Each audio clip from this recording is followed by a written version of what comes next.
listening to A to the K. A to the K. A to the K. A to the K.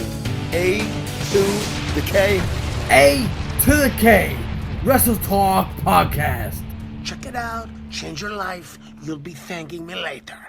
Well, it's that time of the week again. Monday night, the best damn podcast in town. No, it's Two not men, Monday. one Anthony, show. it's Tuesday. Monday night. Actually, it's Tuesday. It's Tuesday. Oh, shit. Tuesday. Okay.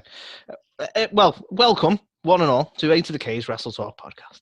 You are listening to the Yorkshire Terrier, Anthony Boy Smith. And joining me, as always, it's the one and only Lord Calfred Hayes. That's me. I would like to be known as that going forward every day, please. Yeah, why not? But Anthony, yes, tonight's episode is going to be great. In fact, it's going to be great whether we want it to or not. Because that, of course, being a parody of the infamous fan interview prior to SummerSlam 92. And tell us, Anthony, why? Who?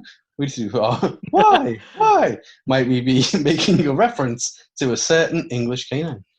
Because, Carl, coming up on this week's edition of A to the K's WrestleTalk podcast, we have got a very special guest. Yeah, we do. The one and only Georgia Smith, the Yeah, she daughter is. of the UK legend, the British Bulldog. Yeah, he is. Daughter Stop doing that of now. Hart families Diana Smith and sister to Davy Boy Smith Jr. We simply cannot wait to speak to her and hear some amazing stories from this incredible lady. Oh, yeah. I mean, I realised that interview made us sound a bit like Daenerys, just all the things. But Breaker of chains, mother of dragons. all them things. But, yeah, she's a fucking hell of a girl. So, yeah, we're going to be chatting to her in a bit. I'm very looking forward to that, Anthony. Looking forward to it a lot. Yes.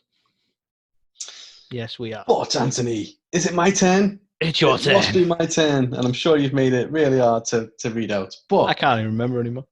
as you know, as well as This Week in Wrestling, you know, our third segment, or segment 3, is going to be the Georgia Smith interview, but we also have the Ringside Report. And coming up, we have Leon Ruff and Asia Smith engaged. Nope, yeah, they are. Don't know why I acted so surprised, or like that was a question. Yeah, question mark. Could Retribution be splitting up? Fingers crossed. Maureen Tracy leaves NWA. Chris Hero updates on his wrestling future. TLC removed from the WWE network only to be put back up days later. That's right. We're reporting on people fucking off in IT. That's it. Do your jobs, guys. Yeah, it's not like we would ever mess up anything from a technical standpoint. Never. Lance Storm likens AEW to pineapple on a pizza. Interesting analogy. Another WWE trademark? Yes. Yes, there is. James Ellsworth has set up a GoFundMe for Gilbert. Jazz returns to TNA. And top of the news, Chris Jericho unhappy with AEW, Anthony. What? All that. Wait. Hang on. And Marty Jannetty kills a guy. All that coming up right now. So before I get into, I've got the first headline, right? Before I get into that, I want to make it known to anyone listening that there's an event coming up local to us at some point that you will hear an advert for during this podcast at some point, wherever they decide to drop it. But the reason I mention it is because we make this Marty Jannetty sort of joke reference, if you will, on the news quite regularly, and he's going to be there, so that's fun. It was never proven, and we love Marty, so it's fun. Yeah, I just can't wear my Marty Jannetty killed a guy t-shirt, though. That's the only thing. The only problem, which you can get on a2thek.co.uk. Right, just go to the shop section. Yep. So obviously, Carl, the first headline: Leon Ruff and sorry, you pronounced this right? Was it Asia? Asia, I think. Asia. Asia. There are numerous ways to pronounce. Anyway, Asia Smith are engaged. So for those of you who don't recognize the name Asia Smith, she is, I believe, is she an NXT referee? I know she's a referee, Carl. Yes. But, she's a referee on NXT. Mm-hmm. And Leon Ruff is that little guy that Johnny Gargano's been beating up lately. And the great news is that they very recently got engaged. Obviously, just sort of, I think, a surprise in general. Certainly a surprise for her. Don't think she saw that coming at all. But obviously been put on social media recently by both of them. Asia quickly replied that she's got a wedding to plan, so great news for them both. Congratulations to them both. And what a couple of months for Leon. He's belt and now he's getting married. It's great. That's it. All the gold, literally all the gold. What she said to him was she'll only marry a champion. So I'm kidding, of course. No, congratulations to both of you guys. Yeah, defo. Well done, guys. Cheers. Yes, I'm fancy and drinking wine out of a pint glass. Fancy, Carl.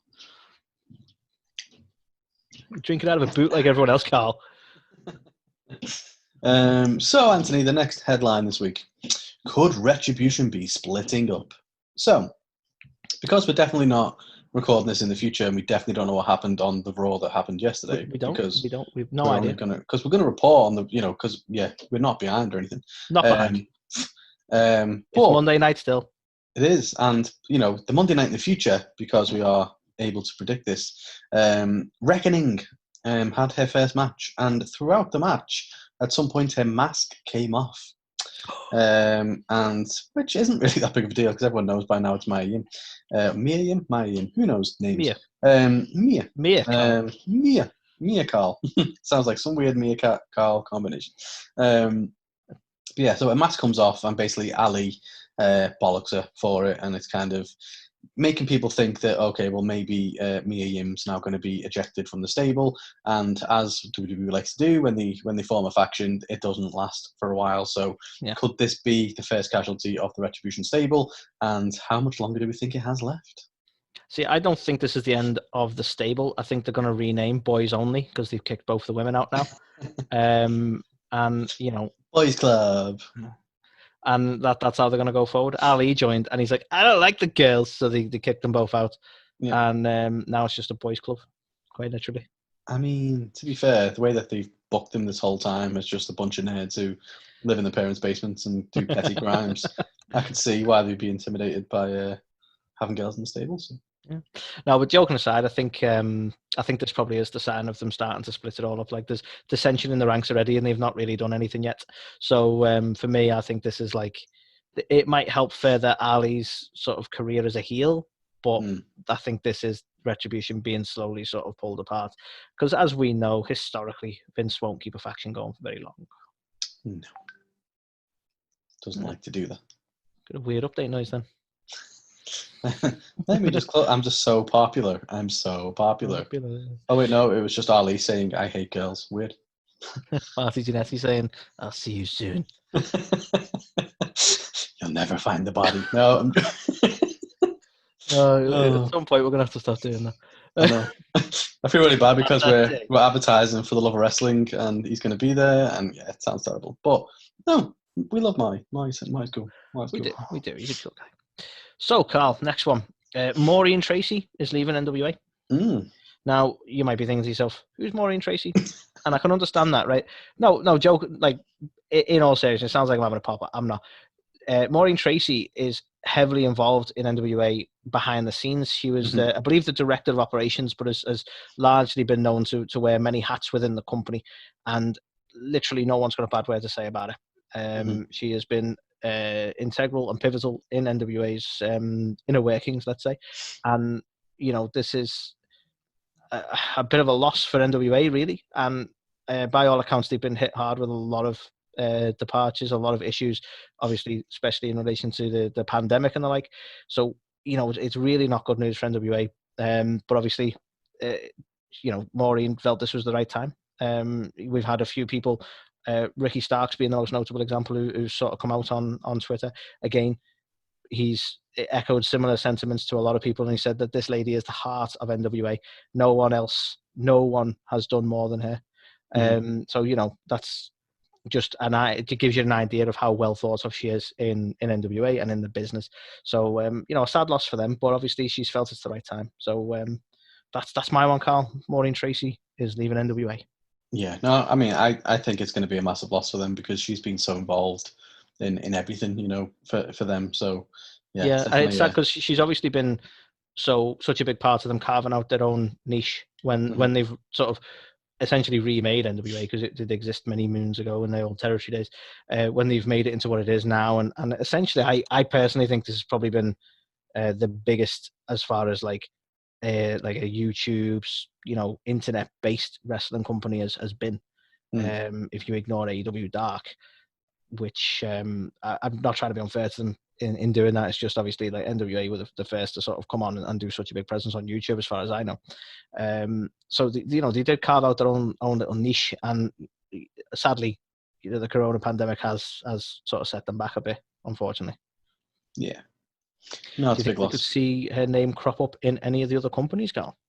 Maybe. I mean, I don't know why she would want to leave if it was just to jump ship. To be honest, if she's said that the time is right, I don't know. Maybe she's going to go on to other things. I'm not really sure, but yeah, take your points. Like it definitely doesn't be. feel like I'm going over to one of the bigger fish kind of statement, does it? No, but you never say never. You never know what's going to happen, do you? So. But speaking of people's futures, Carl. I love this. I love how we always remember halfway through, and it's always you that remembers how to do a segue. But yes, speaking of the future, Anthony, Chris Hero has given an update on his. So Chris Hero, who you may know as Cassius Oh no, from his NXT run, and since his return to the Indies, you may be like, Cassius, oh no, God, lose some weight. I kid. But no. So apparently, he's been a bit out of shape and stuff for a while, and people are kind of thinking, well, do you know what? Maybe he's just done with it now. But he's given an update on his future over on Reddit, on his Wrestling Genius subreddit. And basically, he's been quoted as saying, before anyone asks or infers, I am far from done wrestling. If I wanted to hang it up and coach or produce, I could have a job tomorrow. I've turned down a number of companies in the last 6 months, not because I've had terrible offers or anything like that, but I'm just not ready. I'm going to come back when the circumstances and situations are right. And trust me, it kills me not to be out there doing what I love. The time will come, and when it does, it will be spectacular. In the meantime, I appreciate all your patience.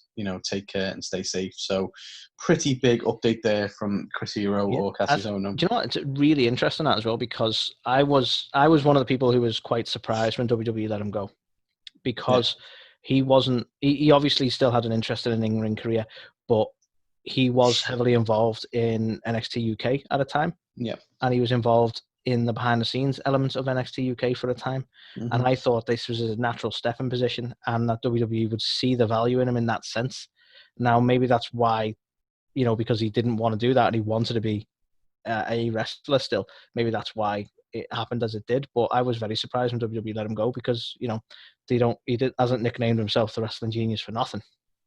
Well, yeah, exactly. So I don't know. It's a bit of a interesting one, isn't it? He clearly isn't ready to hang up his boots. And like we do with any free agent, AEW. It's become almost a meme at this point, hasn't it? It's like, oh, someone's a free agent. Where could they end up? I think there is a meme to that, isn't there? When someone's a free agent and they put up that picture of an interested Cody. Oh, is it there? Cody's listening. That was it. Cody's listening. But yeah, I don't know. It's a shame that he was, removed from WWE, only to kind of maybe turn back up, later on. And speaking of things, Anthony, that were removed from WWE only to turn back up later on. What a segue. Well, an interesting one, Carl. And a lot of people cite this as one of the bigger pay-per-views of the PG reality era, let's say, being TLC 2013.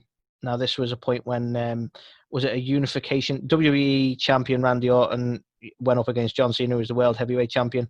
So I think that was when they were merging them again. Yeah. But it was a pivotal point, I mean, I'm sorry, guys, we've been watching it that long that it's like, oh, they're not merged anymore. I don't know. Well, for us, the only time they unified was when fucking Jericho did it. Every other time it mattered. But no, Joe, like, seriously though, WWE 2013, TLC 2013 was a fairly big pay-per-view of that time. And it was noted that it seemed to be absent from WWE Network. But it was missing for a few days, and then as of I think yesterday, day before possibly, it's been returned. Now our tech team Oh, that guy over there. I've scoured this pay-per-view to see if anything's been edited or removed, and that was why they pulled it down.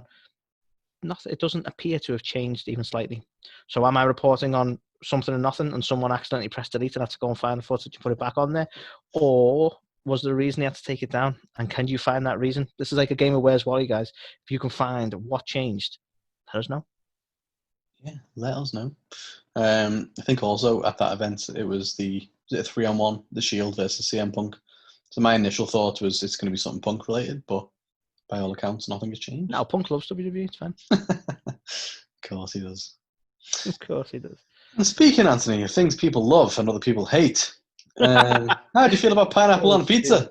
Oh, it's fucking disgusting. And anyone who likes it needs shooting. Yeah, I agree That was with extreme. Anyone who likes it is a bad person. No, I'm sticking with the first. Jokes. What? Marty? Yeah, Marty's ready. Oh, God. Yeah, we need to stop. Sorry. Like, why have we picked this episode the first time we're promoting for the love of wrestling to just shit all over Marty? Because as you all know, sorry. Marty Jannetty does not like pineapple on pizza. He does not. He does not. Makes him do crazy things. But yeah, so speaking of pineapple on pizza, Anthony, we'll segue ourselves there. Yeah. So Lance Storm has tweeted recently saying, I've concluded today that AEW is like a pineapple on a pizza. So before we go any further, is he suggesting that the people who like AEW are disgusting and need shooting? Yeah, I think so. Is that what he's inferring? Oh wait, no, maybe I've got this wrong. No, maybe it's not that. But people who don't like it, actually get mad at people who do and try to convince them to stop enjoying something they like. Was his tweet. So like us wanting to shoot people, maybe we shouldn't have that approach. If people want to like it, they can like it, the little weirdos. I can appreciate Lance Storm. He's a legend in the business. And I wouldn't disagree with him very often, right?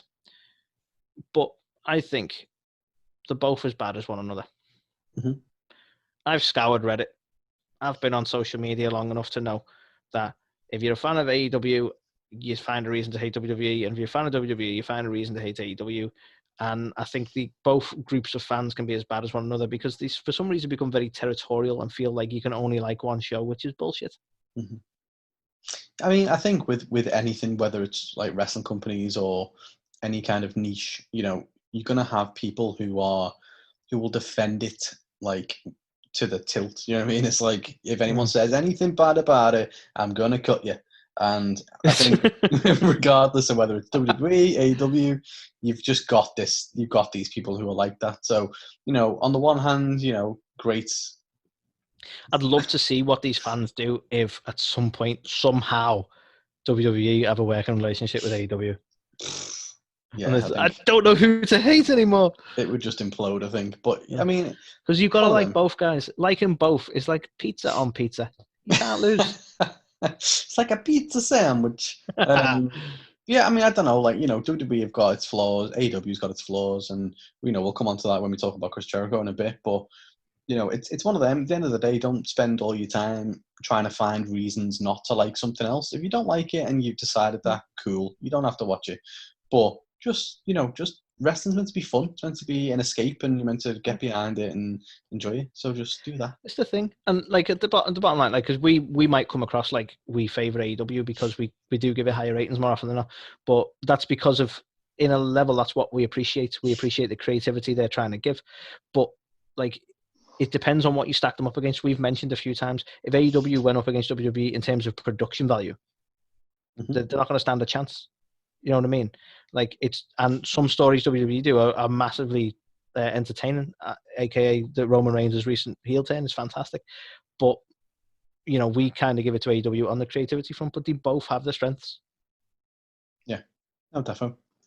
So, yeah, it's one of them. Just, why can't we all just get along, guys? Just... please get along. If it was up to me, Anthony, my pizza would be sausage, ham, bacon, doner meat, maybe, because I'm weird. But, that would be my trademark pizza, Anthony. It would be. I like it. Do you want to get a pizza? Should we go ahead? Yeah, come. So, speaking of trademarks, Carl. That's right. I did pick up on your segue. WWE are at it again, and I don't even know why I bother reporting on these. They trademark shit all the time, but fuck it, it's news. So they filed another trademark for a Funhouse character. Now, the reason this might be slightly interesting, and I do, stress slightly, is because they've trademarked Friendship Frog. And for those of you who picked up on Friendship Frog, will know that he's dead. So, and we also know from Ramblin' Rabbit that that doesn't necessarily mean he's dead forever. So, really, the news this gives you is Friendship Frog's returning to WWE.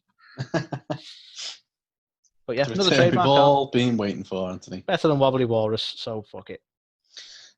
Right, Speaking of better than Wobbly Walrus. Do you know what? That's so much better than mine. I was going to be so bad then. I'm so glad you rescued me.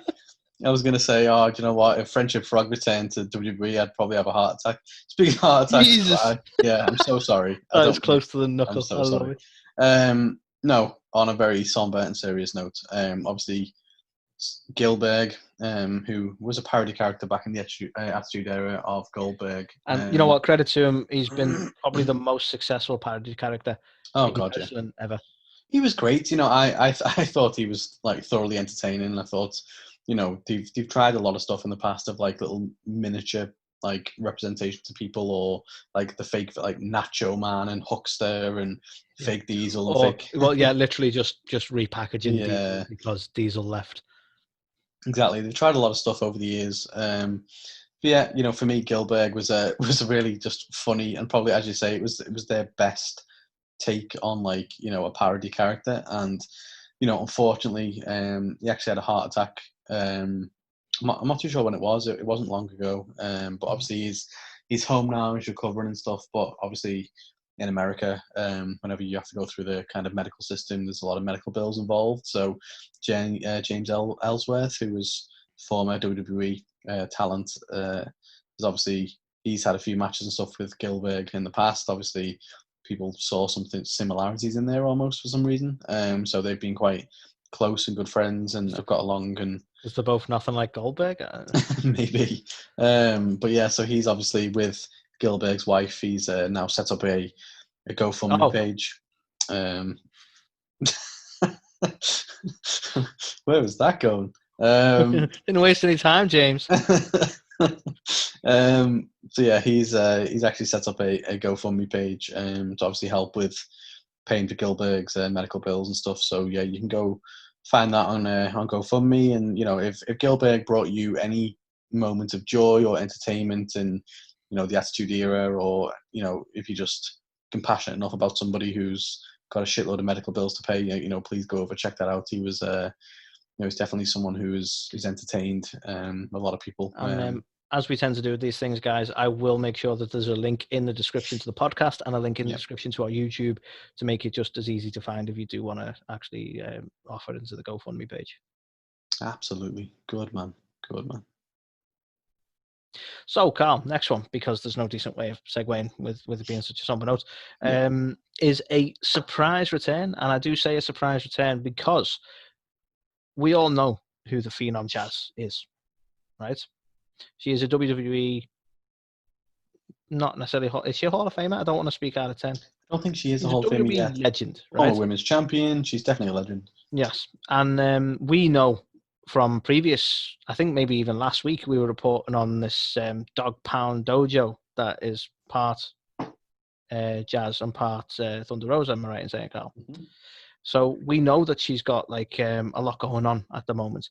But to our surprise, TNA have recently revealed that Jordan Grace's partner is going to be the returning Jazz, which is particularly surprising, not just because she got so much going on, because she retired about a month ago. Mm. So what do you make of this, Carl? She's it seems like she wasn't done with the biz, and we've reported on this many a time where it's a tough business to leave. Yeah, people tend not to stay retired very long because it is a very addictive business. Do you think this is what's happened here, or do you think this was like a prearranged agreement and this is a one-off, or what do you reckon? I don't know. I think if it was prearranged, we probably wouldn't have actually found out she was planning to retire. I think she would have Yeah, probably in held all that fairness, off. yeah, I think they'd have probably held back. But yeah, I don't know. Maybe it was just a case of she was done. There was nothing else. She thought that, maybe she thought she wouldn't get another offer from the likes of TNA or something, and was going to put all her time into obviously the dojo and like the training school and Mission Pro and stuff like that. And maybe TNA came calling. It was just something like one last hurrah that she didn't want to turn down. Which you can't blame people. It's No. the thrill of being out there in front of people and stuff like that. Like imagine, being out there in front of all these. Obviously, at the minute, not that many people to be out there in front of, but Fan. imagine being out there in front of all that fan. But yeah, it's like an adrenaline like hit of the business and stuff. So yeah, maybe she thought her time was done, and then TNA came back, and it was just too hard to turn down for her. But I think Jazz is fantastic. She is definitely a legend. She's did a lot for the WWE at the time that she came in a women's division that was kind of quite green and kind of gave a bit of like legitimacy to it. I think as they were trying to find their feet. Trish had just come over from being a ballet at that point and was still, obviously she went on to be a fucking superstar, but she was still finding her feet and like working with the likes of Jazz and stuff like that was obviously super helpful. So yeah, she was amazing, and fair play to her. Good luck, and I'm glad she's back, and hopefully she does have quite a long run. I'd love for her to have a quite a long run and end it on a big high at the end of it. Definitely. And when you've had a long run and you're ending on a big high, why not come and celebrate it on A to the K's WrestleTalk podcast? Interesting. Could that be a future guest? We will see. Maybe.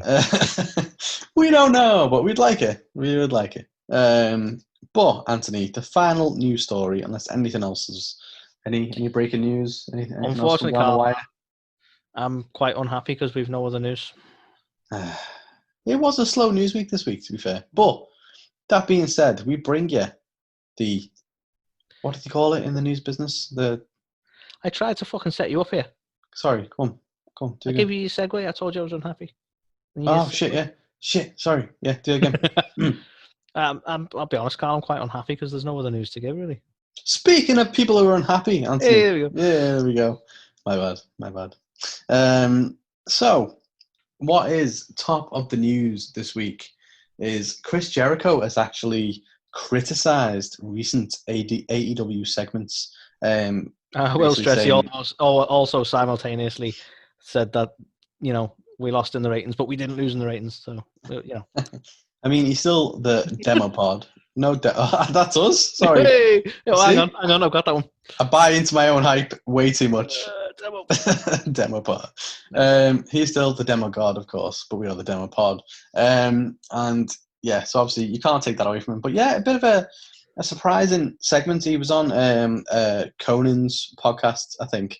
Obviously, he made an appearance in the recent Vegas kind of thing that they did on AEW. But yeah, he came out and yeah, he was quite candid, really. He said that there were certain things that he wasn't happy with. So obviously, the build to him at MJF was around, will MJF join the Inner Circle? And like, he was very kind of unhappy about the fact that they went and did this whole segment. And then immediately following it was like Taz saying, is Will Hobbs going to join Team Taz? And it was like, well, you've just done the same thing in parallel, and it kind of takes away from the MJF stuff. So he was pretty pissed off about it, and he kind of went to them and was like, you will not say, is he going to join? You're going to say something else, like, is he, are we going to get him to come with us? Is he going to work with us? Is he going to be a part of our team? These kind of things. So yeah, apparently he was pretty annoyed, but he said something. I can kind of see his point though. Like in terms of placement alone, it's like, why have them back to back like that? Yeah. Such similar segments. He said basically, that AEW doesn't have writers. Everybody knows that, and they're quite proud of that fact. But he said he thinks that they could use an organizer. And by all accounts, Tony Khan is very heavily involved in everything that they do. He certainly does the bulk of, the organization and stuff. But there's also an AEW star who's integral to the process, Anthony, and it's something I wasn't aware of, actually. Go on. I'm quite a critic of him in terms of his in-ring ability and, stuff like that. But QT Marshall is apparently heavily involved. So what he does, according to Jericho, is he will take all the ideas for the week and he'll kind of like format them all. And apparently he has got the opinion that, like, you know, it's always about, or rather Tony will always say it's about the opening quarter, the crossover, the final quarter, and stuff like that. And then Talking about basketball. yeah, yeah. And then apparently QT kind of just slot stuff in. So Tony would be like, you know what, I want to have this for the final quarter, I want to have this for the opener, blah, blah, blah. But then QT Marshall's actually quite heavily involved in piecing the rest of the show together, which I did not know about, to be fair. Shows you. So Shows you. to show you what I mean, being Tony, friends if with you're Cody listening, can do. nice. If you're listening, Tony, you know, we've been known to be quite organised. We have. We had filmed this on a Tuesday, not a Monday. But what? In fact, that might be that same next. But pretty organised. Thing is, usually, sometimes almost like a gimmick thing at this point. You see the intro at the beginning of the show, Sunday, Monday, whenever. Exactly. We need the whenever sometimes. Exactly. And Tuesday is whenever. But yeah, so I don't know. I thought it was interesting. He also kind of was quoted coming out as well around a lot of the comedy segments and stuff that have come out of late in AEW as well. And, you know, Jericho said his opinion is, you know, you should always play it straight. Like WWE comedy is a lot of dick and fart jokes, and that's why a lot of it doesn't really work that well. But, you know, not wrong. He said you shouldn't really try to be funny, because when you try too hard to be funny, it's never funny.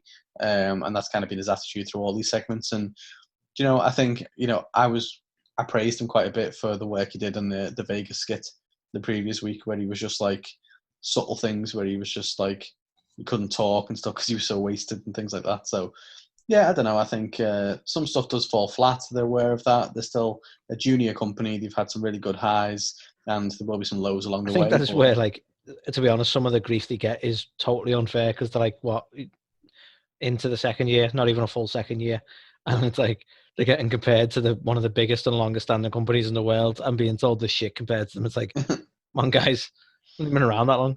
Yeah, but of course we have no favoritism towards any of the shows or companies. Ever. Yeah. So that, Anthony, I think is the that's the news. That's it all. The Ringside Report is over. Hey everybody, this is Thunder Rosa, and you're watching or listening A to the K.